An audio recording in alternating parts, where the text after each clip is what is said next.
Frequent flyers, flies, la la la la la. Frequent flyers back.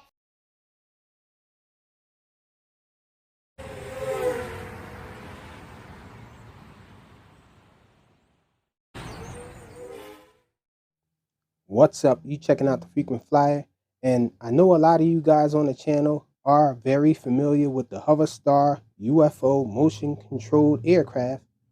It's one of the highest viewed quadcopters or drones on my channel, but this is not it.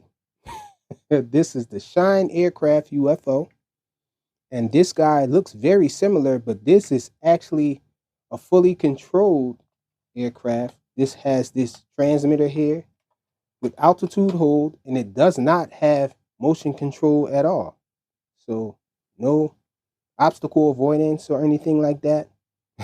This thing is just a straight up flying aircraft, but it does have a little gimmick, I guess you can say. With it, it does have this little disco ball effect that it shines through this transparent ball here in the middle of it, if you guys can see that. This thing has very, very bright lights, and that ball has little grooves on it, I guess. Looks like a disco ball pattern or whatnot. And so when the light is shining through that, it reflects on the ceiling as a disco effect. And so it also has lights around the perimeter of the aircraft as well. And it looks like a UFO, just like the Hoverstar motion control aircraft. But again, you can actually control this guy with this transmitter. The transmitter isn't too bad. It actually does flips as well. It has speeds here. This is the speeds button. It only has 2 speeds. It doesn't get too crazy, but I guess the main attraction for this thing would be the LED lights. But I imagine that a lot of people would have trouble controlling this guy, especially those who are beginners, just because of the fact that it's hard to maintain your orientation because it looks the same all the way around, and the lights don't help you with orientation because they sort of just flash and they're the same colors. And so I guess this guy is just for uh, intermediate to expert flyers, I guess. Well, I guess it depends on if you're good with orientation or not. So it is a pretty decent flyer for indoors. It is very resilient to crashes or whatnot. As you can see, it is completely protected from prop strikes, but this thing also doesn't go down as easy as any other aircraft, any other drone usually. It bumps and keeps going.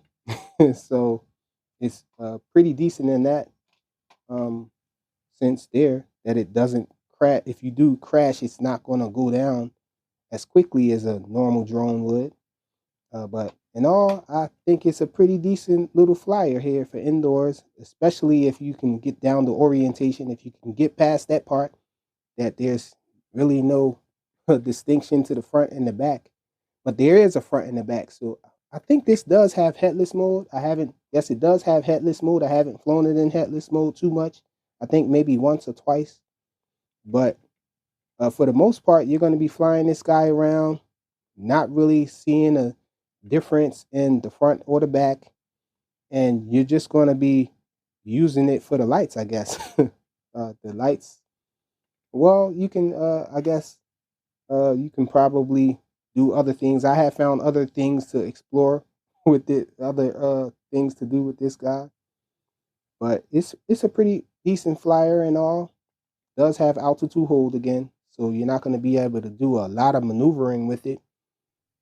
But I guess this thing is going to be a hit with those who like UFO shaped aircraft and those who like LEDs.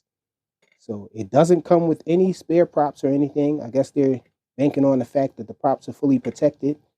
The only thing it comes with is the charger. It's a USB charger to this little barrel connector here. And it comes with the instructions manual. Not really much to it. Let's go fly it.